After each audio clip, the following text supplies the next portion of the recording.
Zimbabwe का हुआंगे national park स्तनधारियों और पक्षियों के लिए स्वर्ग है। अफ्रीकी देश जिम्बाब्वे का सबसे बड़ा नेशनल पार्क करीब 45,000 हाथियों का भी घर है। केवल पड़ोसी देश बोत्सवाना में ही इससे ज्यादा संरक्षित अफ्रीकी सवाना हाथी हैं। फिलिप पुआवोगा यहीं बड़े हुए। अब वो IFAW यानी international fund for animal welfare के लिए काम करते हैं। ये पशु अधिकार कार्यकर्ता पार्क को बताते हैं कि हाथियों को कैसे बचाया जाए। हाथी नहीं रहे तो सवाना इकोसिस्टम भी नहीं रहेगा, क्योंकि हाथी हमारे इकोसिस्टम के इंजीनियर या माली हैं।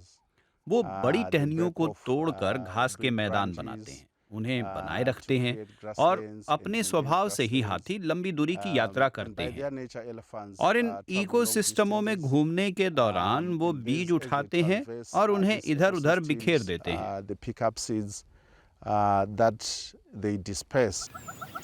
शिकारी हाथियों के दांत के लिए उनका शिकार करते हैं। पार्क रेंजर जी जान से इन्हें बचाने की कोशिश करते हैं, लेकिन इनके पास गश्त के लिए बड़ा इलाका है। पार्क के 14,600 वर्ग किलोमीटर की पहरेदारी के लिए बस 200 रेंजर हैं। इसीलिए IFAW मदद कर रहा है। वो शिकार रोकने की ट्रेनिंग के लिए कोर्स देते हैं और यूनिटों की मदद करते हैं। संगठन ने पार्क मैनेजमेंट को 2019 से अब तक करीब 25 लाख यूरो जितनी रकम दी है। पार्क बहुत सारा पैसा नई इमारतों के निर्माण और नए उपकरणों की खरीद में भी खर्च कर रहा है, जैसे कि वॉकी टॉकी। लेकिन रेंजर जानते और समझते हैं कि कोई भी योजना हो, वो स्थानीय आबादी के सहयोग के बिना कारगर साबित नहीं हो सकती है। अगर पार्क और स्थानीय समुदायों के बीच सामुदायिक रिश्ते सही नहीं होंगे तो शिकार से जुड़े मसलों से निपटने में दिक्कत होगी। इसलिए जरूरी है कि जितना हो सके उतने जागरूकता अभियान चलाए जाएं, और ये भी जरूरी है कि ऐसी योजनाएं लाई जाएं जिनसे समुदायों को खुद ही वन्य जीवन के पास रहने के फायदे समझ आएं। लेकिन संघर्ष की एक वजह पानी है, क्योंकि पार्क में रहने वाले जानवर और इस इलाके में रहने वाले लोग पीने के पानी के लिए इन्हीं नदियों पर निर्भर हैं। हाथी सबसे खतरनाक प्रतिद्वंद्वी हैं। बडोम्बे नदी में पार्क रेंजरों ने नई योजना पर अमल किया है। मटैक्सी गांव के लोगों के पास अब पानी के लिए अपने नल हैं। शमानी एम्पाला और बाकी ग्रामीणों के लिए ये बड़ी राहत है। यहाँ जिंदगी जोखिम से भरी थी। हम सुबह और शाम को नदी से पानी लाने से बचते थे। हमने टिन से शोर करके हाथियों को भगाने की भी कोशिश की। कभी कभी हम प्लास्टिक और तेल भी जलाते थे, लेकिन किसी से बात नहीं बनी। जिम पार्क और IFAW अब तक 4 गांवों में कुएं खोद चुके हैं, जो हुआंगे के छोर पर बसे हैं। सोलर पंपों के कारण 10,000 लीटर की क्षमता वाले टैंक भरे जा सकते हैं। हुआंगे इलाके में रहने वाले 20,000 लोगों में से करीब 1,200 को इन नलों से पीने का पानी मिल रहा है।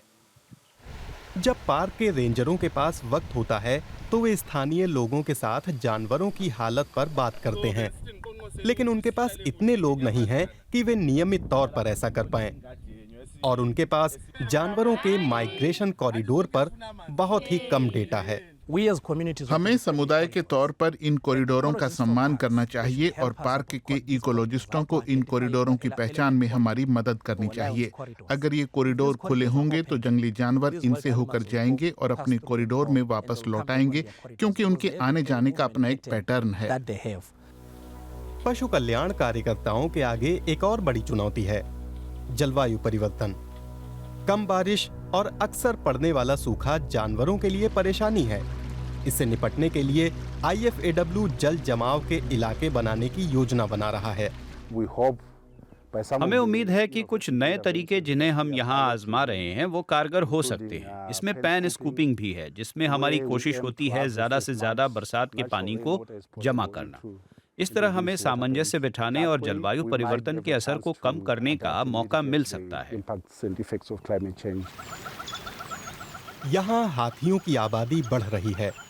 ये इस आकार के इलाके में आमतौर पर पाई जाने वाली हाथियों की आबादी का 3 गुना है। हम ये सुनिश्चित कर सकते हैं कि हाथियों के साथ इलाके में जो अन्य जीव रहते हैं संरक्षित इलाकों में, सामुदायिक इलाकों में, वहां जानवरों के लिए पर्याप्त सुरक्षित जगह बनाएं ताकि वो सुरक्षित आ जा सकें। ये संरक्षण कार्यक्रम अब तक सफल रहा है। जैसा कि अधिकारी बताते हैं, जिम्बाब्वे के सबसे बड़े नेशनल पार्क में 3 साल से शिकार की एक भी घटना नहीं हुई है।